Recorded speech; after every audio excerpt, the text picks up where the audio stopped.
Galilée. Galilée. Galilée. Galilée. Hein? Oui, c'est à vous. Oui, bon, oui. Bonjour à tous, bonjour. Je m'appelle Galilée. Ma passion, c'est de regarder le ciel. En ce moment, dans le ciel, on peut voir tous les soirs la lune. Et je suis venu aujourd'hui pour vous en parler un petit peu.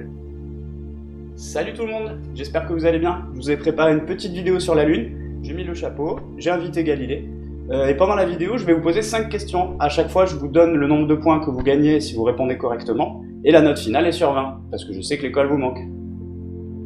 Vous n'avez pas du matériel à installer? Ah, ça va, ça va. Bien. Alors la Lune est le satellite naturel de la Terre. Son petit nom scientifique, c'est Terre 1. Elle gravite autour de la Terre dans une période de 27 jours. Il y a ce qu'on appelle un verrouillage gravitationnel, c'est-à-dire que la Lune présente toujours la même face à la Terre. Quant à sa formation, elle date d'il y a environ 4,5 milliards d'années, à peu près en même temps que la formation de la Terre. Il y a plusieurs hypothèses sur la manière dont elle s'est formée, mais l'hypothèse la plus vraisemblable est celle de l'impact géant. On pense qu'une planète aurait percuté la Terre, une planète de la taille de Mars. Tous les débris que l'explosion aurait générés se seraient agglomérés ensemble et auraient formé la Lune. Allez, première question. Citez-moi 4 satellites naturels de planètes du système solaire. À vous, Galilée.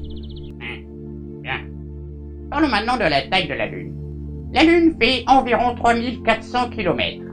À titre de comparaison, Mercure fait 4800 km, la Terre 12 700 km de diamètre et le Soleil 1,3 million de kilomètres. Vous avez peut-être remarqué que la Lune se présente à nous sous plusieurs formes. Tout d'abord, il faut dire que la position de la Terre, la position du Soleil et la position de la Lune font varier l'image que l'on a de la Lune. On va d'abord voir ce qu'on appelle la nouvelle Lune. En réalité, je dis voir, mais on ne voit rien du tout. Puis, vous avez le premier croissant. Enfin, vous allez avoir le premier quartier, puis la lune gibbeuse croissante, la pleine lune, comme en ce moment, puis la lune gibbeuse décroissante, le dernier quartier, et enfin le dernier croissant. Deuxième question. On a vu que la Lune tournait autour de la Terre en 27 jours. Par contre, c'est pas la même période pour faire l'intégralité de ces phases, c'est-à-dire le cycle de lunaison. En combien de temps est-ce que la Lune revient à sa phase initiale? Pas facile cette question. Bon, reprenons. Nous parlons de la Lune très souvent parce que c'est le seul objet du ciel sur lequel l'homme a posé le pied. Car oui, nous avons marché sur la Lune. En fait, c'est une très longue histoire que je ne vais pas m'amuser à vous raconter ici. Disons simplement que les deux grandes puissances mondiales, les États-Unis et la Russie, s'affrontaient dans ce qu'on appelait à l'époque la guerre froide. Ils ont essayé de s'armer le plus rapidement possible et de partir à la conquête de l'espace. Il faut dire que les Russes ont réussi les premiers à mettre un satellite en orbite autour de la Terre. Puis ils ont envoyé dans l'espace le premier homme, Youri Gagarin.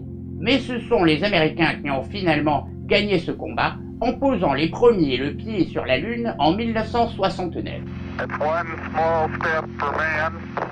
La troisième question. Citez-moi le nom des 3 astronautes qui ont posé le pied sur la Lune lors de la mission Apollo 11. En tout cas, je m'en rappelle bien d'un, puisque j'ai vu un film qui s'appelle Toy Story où il y a un indice à son sujet. Les Américains sont allés en tout 6 fois sur la Lune. Ils ont arrêté les missions Apollo en 1971. Ce sont 12 hommes qui ont posé le pied sur la Lune. D'ailleurs, on les appelle les Moonwalkers. Petite référence à Michael Jackson. Allez, encore une question. Le nom de la fusée qui a décollé depuis Houston, Texas, et qui est arrivée sur la Lune. J'aimerais vous parler rapidement de certaines petites choses que vous serez sûrement amenés à lire ou à voir sur les internets. Beaucoup de personnes commencent à douter que l'homme est allé sur la Lune. Eh bien, je ne suis pas là pour vous dire que c'est vrai ou que c'est faux. Je suis simplement là pour vous dire que vous pouvez faire vos propres recherches et trouver les réponses aux questions que vous vous posez. Par exemple, beaucoup de gens vont vous parler du fait qu'on ne voit pas les étoiles sur les photos qui ont été prises depuis la Lune par les astronautes. Eh bien, si vous réfléchissez un instant, est-ce que vous voyez les étoiles lorsque vous êtes sur Terre en pleine journée? Bien sûr que non, puisque le Soleil vous en empêche. Eh bien, sur la Lune, c'est exactement le même phénomène. De la même manière, on nous dit souvent comment ça se fait que le drapeau flotte sur la Lune. Je vous invite à aller sur le site de la NASA où vous pouvez avoir accès à des milliers de photos de la Lune et notamment des missions Apollo et vous vous rendrez compte que le drapeau ne flotte pas, il est simplement froissé mais il est immobile. En fait, on ne se demande jamais de quoi est fait ce drapeau.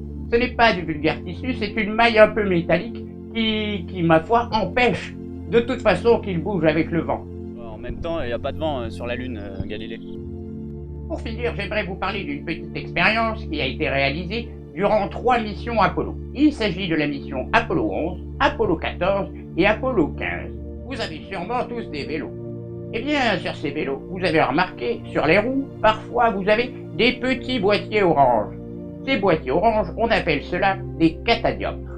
Un catadioptre, le principe est simple. Il renvoie la lumière dans l'exacte direction où elle arrive sur lui. Les Américains en ont ainsi disposé sur la Lune. L'idée était de tirer au laser depuis la Terre et de mesurer le temps que la lumière allait mettre à faire l'aller-retour. Je vous donne 2 indices pour la question suivante. Les photons qui sont partis de la Terre, qui sont allés jusqu'à la Lune et qui sont revenus, ont mis 2,5 secondes à faire l'aller-retour. Puis, le deuxième indice, je vous donne la vitesse de la lumière, 300 000 km/s. C'est très très rapide. Bon, il y a un petit calcul à faire, mais il y a quand même pas mal d'indices. La question, évidemment, c'est la distance Terre-Lune. Vous mettez 4 points si vous avez la distance à 10 000 km près, 3 points si vous l'avez à 20 000 km près, 2 points si vous l'avez à 30 000 km près, et 1 point si vous l'avez à 50 000 km près. Voilà, pour finir, je dirais simplement, la Lune est le 2e objet le plus brillant du ciel après le Soleil, le 3e objet étant Vénus, que vous pouvez d'ailleurs contempler en ce moment tous les soirs. La Lune est un objet assez incroyable, et si on se donne la peine de le regarder, vous y verrez des choses magnifiques. Je vous souhaite à tous une bonne fin de journée et à bientôt. Voilà, j'espère que cette vidéo vous aura plu. On va dire au revoir à Galilée. Moi, je vais observer un petit peu. Et puis, pour terminer tout ça, je vous mets une petite vidéo que j'ai réalisée, le montage et les prises de vue avec la bécane qui est derrière. Et j'espère qu'on se voit bientôt. Salut! Bon, je retourne faire une petite sieste.